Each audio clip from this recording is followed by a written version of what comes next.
So what we're going to do here today is the superheated steam demo. When I have some water boiling on my hot plate, and basically that water vapor is going through my tubing through a copper coil, which is oxidized, and you can see right now that it's producing what out of the coil. What do you see coming out? If you look on the screen here, for those who can't see, okay, what's coming out of that copper coil there? Well, there is definitely gas coming out. Gas! But what else? You can visibly see something. So water vapor is colorless. So what are you seeing coming out of the coil? Fog, right? You see water droplets. And for those that don't know, you can't see water vapor. What we're seeing is the condensation of the gas hitting the cold water. Anyone come in by Mill Road? Did you notice the pond was fogging over this morning? Well, the water temperature in that small little pond there is pretty warm because it gets up to about 70 during the day. As the temperature drops, though, the water that's evaporating hits the very cold air. It was like 30 degrees this morning or 38 degrees. So condensation was happening or fogging was happening. So fog is just water vapor, okay, doing what? Condensing into very small droplets that are being suspended here. So that's what we see. So what's happening very simply is the water vapor, okay, we're vaporizing the water. Heat of vaporization has been met here, and we're overcoming the H bonding in water, and so the gas is basically giving its energy to the copper coil, okay, and that's why it's able to show the fog or show the condensation. So what I'm going to do is take this torch and I'm going to heat this copper coil. I'm going to heat that above 100 degrees. I'm going to make this copper coil so hot that the gas, when it hits this copper coil, cannot give its energy to it. Right now, the copper coil is cooler. Remember, condensation is exothermic. The gas, and this is something you need to know, gas going to a liquid is exothermic. Think of our cooling curves going down. So the gas is exchanging its energy with the cooler coil and becoming a liquid droplet that's being suspended. That's the fog. And sometimes you see a drop coming out because some of it's collecting on the coil here. So what I'm going to do is I'm going to superheat this coil. I'm going to heat the coil. It's going to get so hot that the gas won't have an opportunity to give its energy. Energy flows from, high to low. It's basically the second law of thermodynamics: concentrated source to less concentrated source. You guys know that. So let's go see what happens when I light this torch and heat this this copper coil. Now this copper coil, okay, has some oxides in it. So this is copper, but it definitely has been heated many times, and there's definitely. Now if you notice, by heating the tube, what's happening to the pressure? It's going up. As temperature goes up, you can see that the water vapor is gaining some momentum and coming out with at a higher rate. But you still see the fog, the condensation. So I know that I'm superheating this coil, and really when the fog dissipates, when there's no longer any visible fog coming out the end, is when I know, all right, that I'm now superheating this steam or water vapor. You still see the fog. It's going to take me a minute or so to get this tube so hot, okay, or this tubing so hot that no longer can the water vapor. And look at the color of the oxide, kind of cool. You see the green color? Yeah, that's the copper ions. That's due to the electrons in the copper ions, okay, jumping to a high energy state and coming back and giving off green photons. Kind of cool. And that's very, very common for green colors. Green fireworks use the salts of copper. So there's many demonstrations in one here, okay?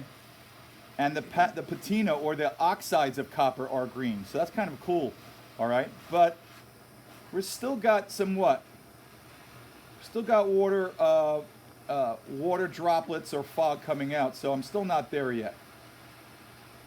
It's going to happen pretty fast once I reach a certain critical temperature here.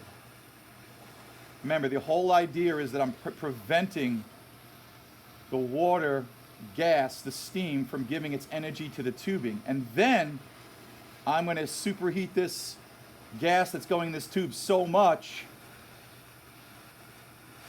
that we're no longer going to have any fog, but then I'm going to heat it beyond that. I'm going to heat the gas so much.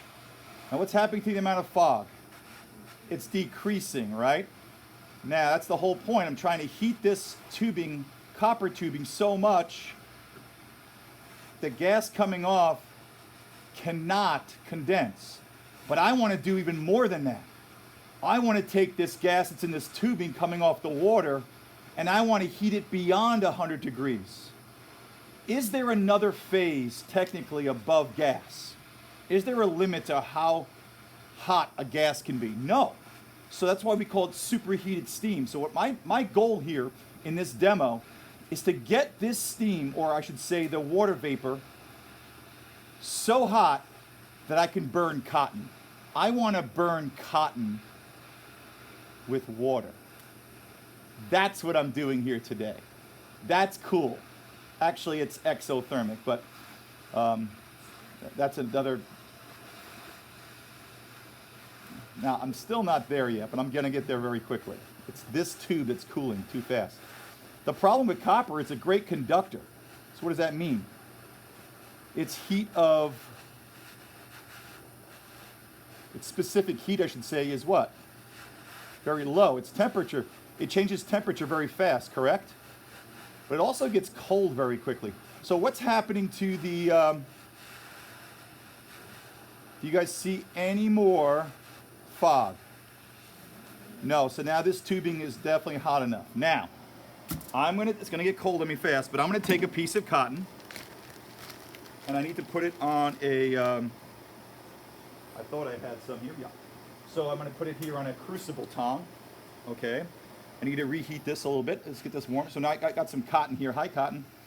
Okay, so now I'm gonna burn this cotton with superheated steam. I'm gonna try to ignite. I'm hoping that this gas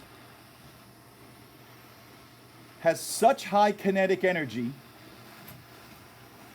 that it can reach the flash point of this copper. I'm using water that's heated so high.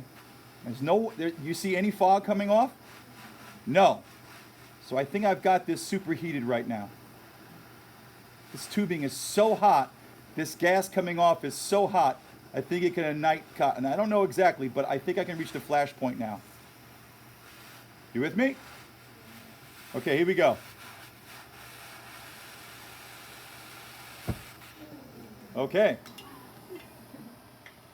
So I burned cotton with water. To me, that's pretty cool. And we did so because of the fact that I superheated that steam. Okay, steam can be, or water vapor can be very dangerous. Don't forget the Industrial Revolution went forward because of what? Water vapor. Steam engines. Think about locomotives. How many tons are they? And how many tons were they pulling? All by boiling water in a boiler under pressure can move a piston. Okay, now as this cools, what do I expect to happen? What do I expect to happen? Yeah, as this cools, and it's going to cool very quickly because the specific heat of metal is very low. It changes its temperature very quickly.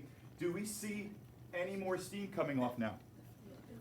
We can't see steam, right? But what can we see?